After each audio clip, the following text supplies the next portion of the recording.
They called it the deadliest predator that ever walked the earth. Bigger than a T-Rex, faster in the water, with jaws that could crush bone like a man snapping a dry twig. And yet, it never once hunted the king. Think about that for a second. Why? Now, I know what you're thinking. You're thinking maybe it was afraid. Maybe the T-Rex was just too dangerous, even for a monster like this.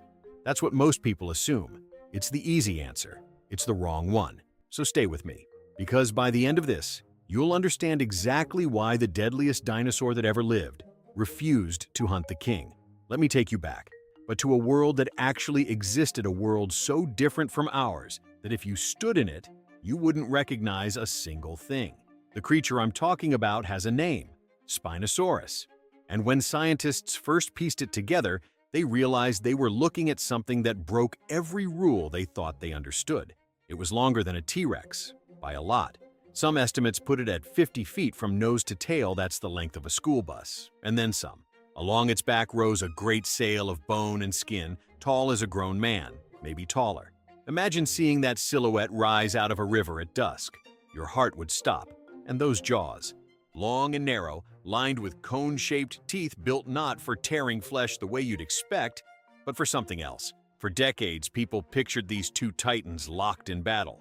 You've probably seen it yourself in the movies, on the covers of books, in the drawings that hung in classrooms when maybe your own kids were young.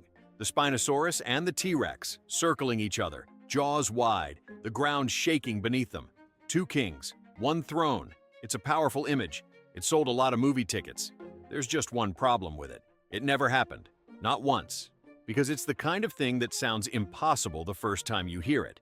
These are the two most famous predators in the history of the planet. Surely, somewhere, sometime they crossed paths. Surely there was a reckoning. There wasn't. And the reason why is the first door we have to walk through. You see, when we look up at the night sky, we're not really seeing the stars as they are. We're seeing light that left them thousands, sometimes millions of years ago. Some of those stars burned out long before we were born. The dinosaurs are a lot like that. We tend to lump them all together in our minds. One big prehistoric family. The dinosaurs as if they all lived in the same swamp, breathed the same air, watched the same sun go down. As if a T-Rex could have turned its head and seen a Spinosaurus standing across the valley. But that's not how time works. And it's certainly not how deep time works, the kind of time that's so vast the human mind can barely hold it. Here's the truth that stops most people cold.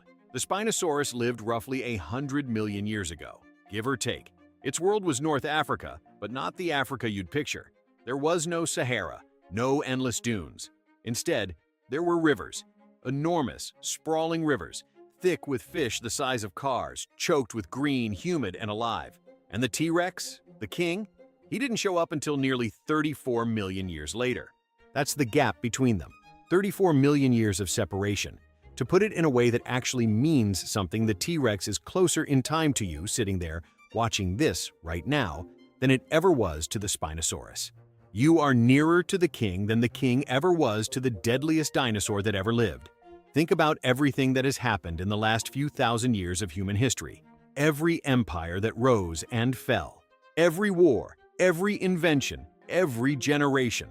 Now multiply that stretch of time by thousands. That's the abyss that sat between these two creatures. They were never rivals. They couldn't have been. One had turned to dust and stone tens of millions of years before the other ever drew its first breath. So when I tell you the Spinosaurus refused to hunt the T-Rex, I'm telling you something true, but I'm telling it the way the old storytellers did. Because the real question isn't why it refused. The real question is why it never needed to. What was this creature actually doing in that lost world of rivers and giants? What was it truly built for? For over 100 years, we got the Spinosaurus completely wrong. And I don't mean a small mistake. I mean, we built the wrong animal in our heads, top to bottom. And we were so sure of it that we put it in the movies and printed it in the books and never thought to question it. Sometimes the things we're most certain about are the things we've looked at the least. Here's how the trouble started. The first real bones of the Spinosaurus were dug up in Egypt more than a century ago. They were beautiful, rare, and they were shipped off to a museum in Munich, in Germany, where a scientist studied them and gave the creature its name. Then came the war. In 1944, Allied bombers flew over Munich in the night, And those bones, the only ones of their kind in the entire world, were gone, burned, shattered, erased in a single evening of fire. Think about what that means. For the next 70 years, nearly everything we believed about this animal was built on drawings, on old notes, on the memory of bones that no longer existed. We were reconstructing a ghost from the description of a ghost, and so we filled in the blanks the way people always do with what we already expected to see. We assumed it walked like a T-Rex, stood tall on two legs, chased down prey on land, jaws snapping, a bigger, meaner version of the monster we already knew. We made it in the image of the king, because that's the only kind of predator we could imagine. But nature, it turns out, has more imagination than we do. The real breakthrough didn't come until our own century, when a young scientist named Nizar Ibrahim followed a trail of bones out of the Moroccan desert. What he found rewrote the whole story. Not fragments this time, enough of a skeleton to actually see the animal for what it was. And what it was something no one had dared to picture. The legs were short, too short for a land hunter. The feet were wide, maybe even webbed, like a duck's. The bones were dense and heavy solid, not hollow, the exact kind of bones you find in animals that spend their lives in water. Hippos have bones like that. Penguins do. Animals that need to sink, not float. And that great tail, long, flat, flexible, shaped like a paddle. Not the stiff, balancing rod of a running predator. A tail built to move water, to drive a body forward through a current. Do you see what's happening here? Piece by piece, the monster we invented was falling away. And underneath it, something far stranger and far more wonderful was rising to the surface. The Spinosaurus wasn't a land king at all. It was a river creature, the first great swimming dinosaur we've ever found, a hunter of the deep water, moving through those ancient rivers of North Africa like a crocodile the size of a bus. Now go back to those teeth I mentioned, long, smooth, cone-shaped. Terrible for sawing through the flesh of a dinosaur, but perfect, absolutely perfect, for catching fish. Slippery, thrashing, armor-plated fish, some of them 10 feet long. Prey that would fight and twist and try to slide free, and those interlocking cone teeth would hold them fast, the way a fishhook holds, the way a trap closes. This wasn't a creature that wanted to fight other giants on dry land. Why would it? Its whole world was underwater. Its kitchen, its hunting ground, its home, all of it beneath the surface, in a place the T-Rex could never have followed, even if the two had somehow shared the same sky. And here's the part that gets me, the part I keep coming back to. For 100 years, we couldn't see this animal for what it was because we were too busy trying to make it into what we already knew. We wanted another T-Rex. We wanted the fight. We wanted two monsters at war because that's a story we understand. The truth was quieter, and in a way, it was harder to accept because the deadliest dinosaur that ever lived wasn't interested in the throne at all. It had already found something better. But even this river giant we've just uncovered isn't the full story, because there's a question underneath the question. If the Spinosaurus had the whole river to itself, what forced it into the water in the first place? What drove the largest predator we've ever found away from the land entirely? That answer takes us somewhere unexpected. Nothing in nature happens by accident. When an animal turns away from an entire world, when it abandons the land and pours itself into the water, something drove it there. There's always a reason. Competition. That ancient North Africa was not a peaceful place. Those rivers I described, teeming, humid, endless, they were the richest hunting grounds on the planet. And where there's abundance, there's a crowd. The land around those waters was thick with predators. Not one great hunter, not two, several. All big, all hungry, all fighting for the same meals under the same brutal sun. Picture a small town where too many men are chasing too few jobs. That kind of pressure, that kind of daily grind, where every meal is earned against somebody else who wants it just as badly. There were other giant meat eaters there. Carcharodontosaurus, a name that means shark-toothed lizard, and it earned every letter of it. A land predator as big as a T-Rex, with blades for teeth, built to slice into the flanks of the great plant eaters that roam the floodplains. That was his trade. The land was his. And there was the Spinosaurus, sharing the same territory, same rivers, same crowded stage. Now, two giants the same size, hunting the same prey, in the same place that can't last. It never does. One of them has to change, or one of them has to leave. Nature doesn't allow a tie. There's an old idea in biology, and it's one of those truths that sounds obvious once you hear it, but took us a long time to understand.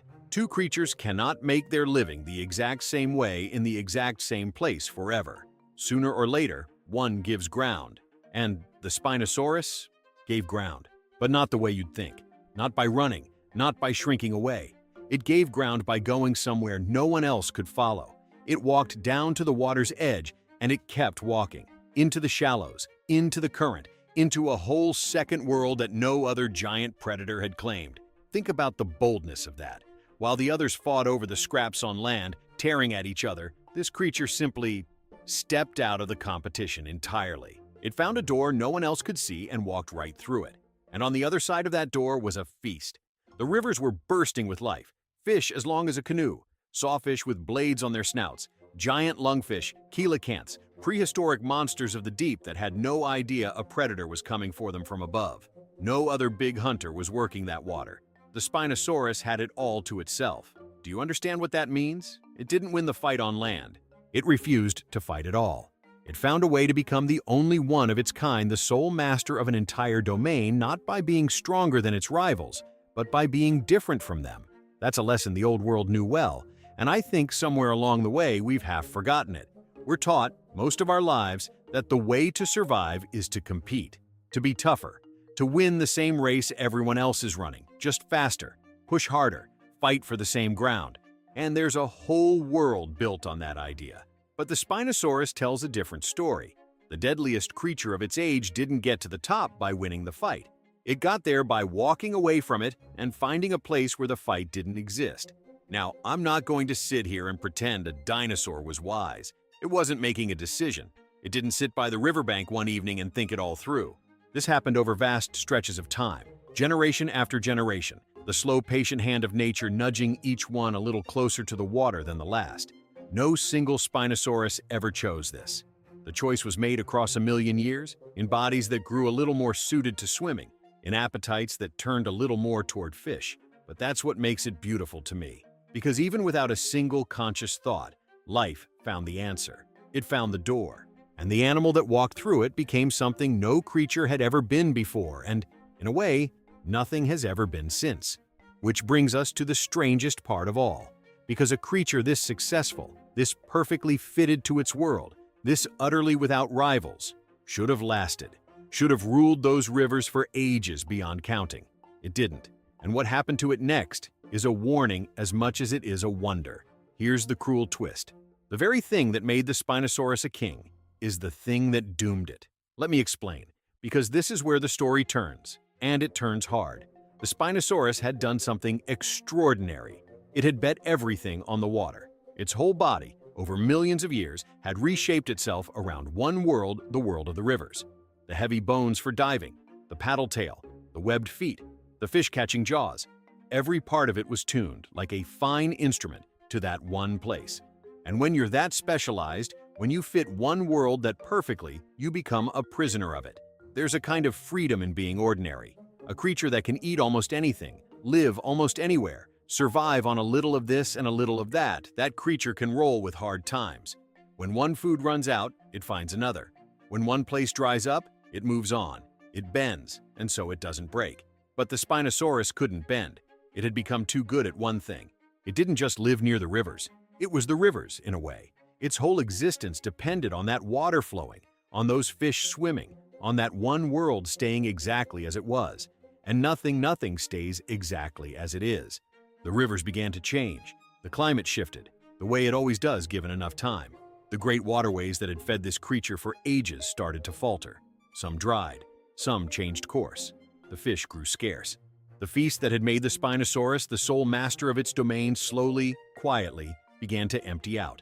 And there was the giant, standing at the edge of a shrinking river, built for a world that was disappearing beneath its feet. It couldn't go back to the land. It had given that up long ago, those short legs, that heavy body. They were made for water now, not for chasing prey across dry ground. The land belonged to others, and the water was leaving. There's something almost unbearably sad in that image, if you let yourself feel it.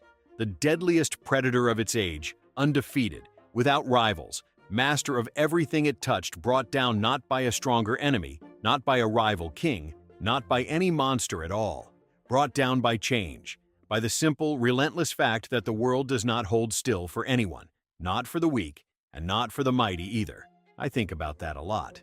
I think many of us reach a certain point in life where we understand this in our bones, in a way we couldn't when we were young. When you're young, you think strength is everything. You think if you're good enough, tough enough, if you build the right life and stand on the right ground, you'll be safe. And then the years teach you otherwise. The world you built your life around shifts under you. The industry you gave your life to changes. The town you grew up in isn't the town it was. The people you counted on move away or pass on. The rivers you fished, so to speak, run dry. And you learn the hardest lesson there is, that it was never really about being strong. It was about being able to change, about whether you could let go of the world you knew and step into a new one. Some can, some can't. And there's no shame in the ones who can't, because being that rooted, that faithful to one way of living, is its own kind of magnificence. The Spinosaurus was magnificent. It was perfect. That was exactly the problem. The king, the T-Rex, the one we started with, the one this whole story hangs on, he was different in one crucial way. He wasn't a specialist. He was a generalist, a creature that could eat almost anything it could catch or steal, that could adapt, that could bend. And maybe that's part of why we remember him as the king. Not because he was the biggest, not because he was the deadliest. He wasn't either of those things. The Spinosaurus had him beat on both counts.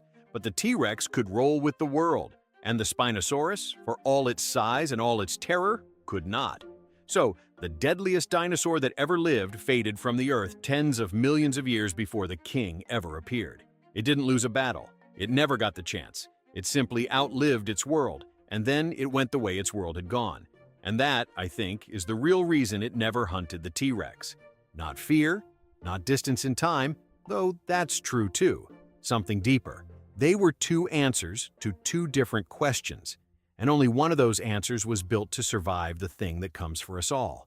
So let me ask you something, and I want you to really sit with it, because I've been sitting with it myself. Which one would you rather be? The Spinosaurus, magnificent, perfect, the undisputed master of its world, so completely at home in one place that nothing could touch it there. Or the T-Rex, not the biggest, not the deadliest, a little rougher around the edges, but able to bend when the world bent? Able to survive? There's no easy answer.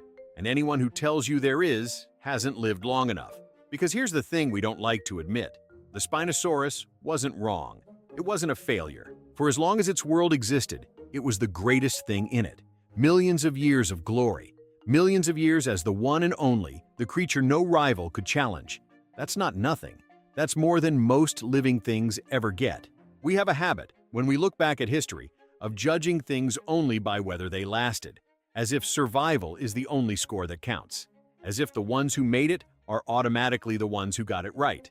But I don't think life works that way. I don't think a thing has to last forever to have mattered.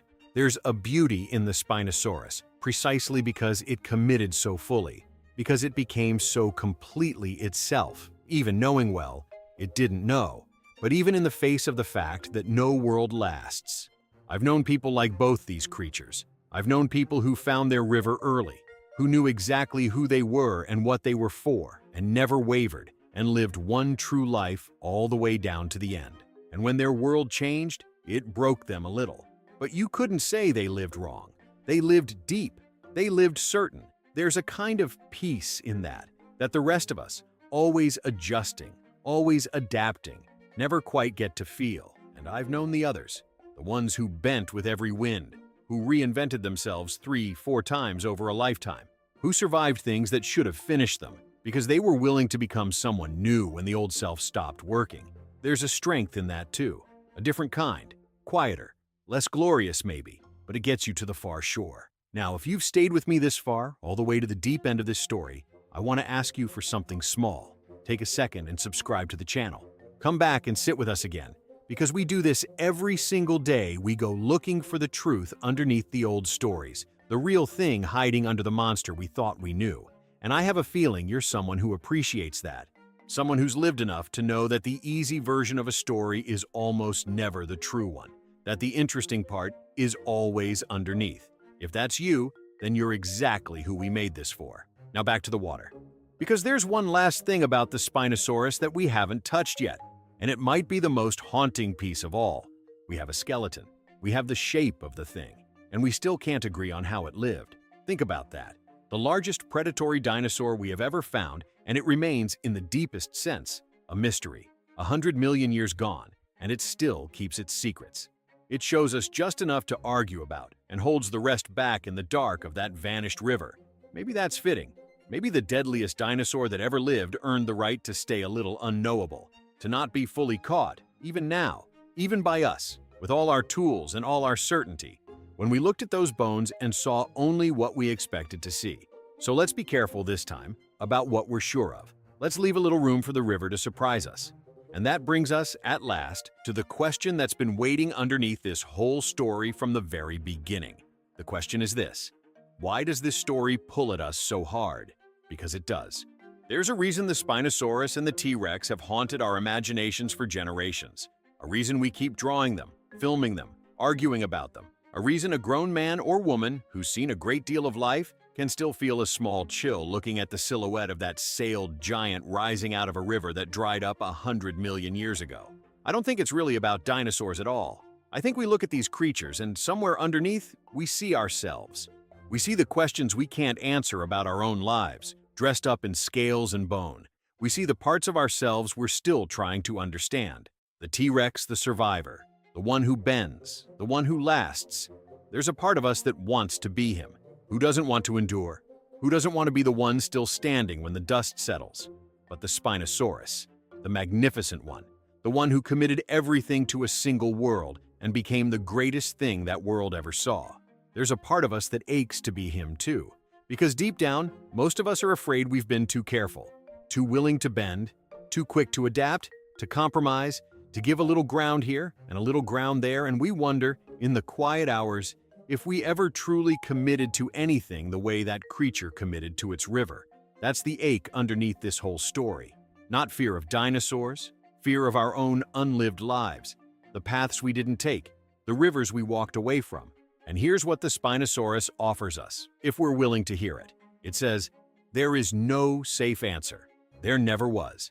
Commit fully to one world, become magnificent, and you may not survive its passing. Stay flexible. Keep your options open, survive anything, and you may reach the end of a long life and wonder if you were ever truly, fully alive in any single moment of it. Wonder if you ever gave yourself completely to anything at all. Both are real. Both cost something. That's not a flaw in the design of life. That is the design. I think when we're young, we believe there's a right answer out there, and that the smart ones find it and the foolish ones miss it. And then we get older, and we watch enough lives play out our own and the ones around us, and we start to understand that there was never a right answer. There were only different prices for different kinds of beauty. The Spinosaurus paid for its magnificence with its survival. The T-Rex paid for its survival with being a little less than magnificent. A scavenger as much as a hunter. A creature that got by, that endured, but didn't astonish the way the great river giant did. You've made these trades yourself. Every one of us has. Every time you chose security over the leap, or the leap over security. Every time you stayed or went. Every time you bent or held firm. You were choosing which of these two creatures to be in that moment, in that one small corner of your life. And you're still choosing. Right now, even at this stage of the road, whatever stage that is for you, it's not too late to walk down to the water. And it's not too late to climb back onto the land. The choice never really closes. Not while there's breath in you. That's the gift hidden in this story. If you want to call it that, though, I promised myself I wouldn't tie a neat bow on it, so I won't. I'll just leave it there, by the edge of that ancient river, and let you make of it what you will. Because the truth is, I don't know which creature you should be. I don't know your river.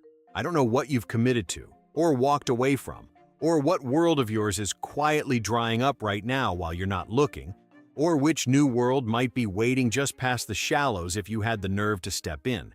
Only you know that. And maybe you don't even know it yet. Maybe you're still finding out. But there's one last thing to say about all of this about the king and the river giant and the 34 million years of silence that stood between them. And it's the thing I most wanted to tell you when I started. Here's the thing I most wanted to tell you. They never met. We know that now. 34 million years of silence stood between them, the king and the river giant, a gulf so wide that the T-Rex is closer to you tonight than it ever was to the Spinosaurus. And yet, here they are, together. Time couldn't put them together, but we did. We reached back across 100 million years, gathered up the scattered bones, the burned and broken pieces, the clues in the desert, and we built these two giants back into something we could think about, something we could feel. Nothing else on this earth does that. No other creature reaches back to resurrect the dead, to stand two lost titans face to face who never once shared a sky. Only us. That's the quiet miracle sitting underneath this whole story, and we almost never stop to notice it. The Spinosaurus committed to its river and was lost when the river was lost. The T-Rex bent with the world and lasted longer, and then was lost too because in the end, everything is. Both are gone.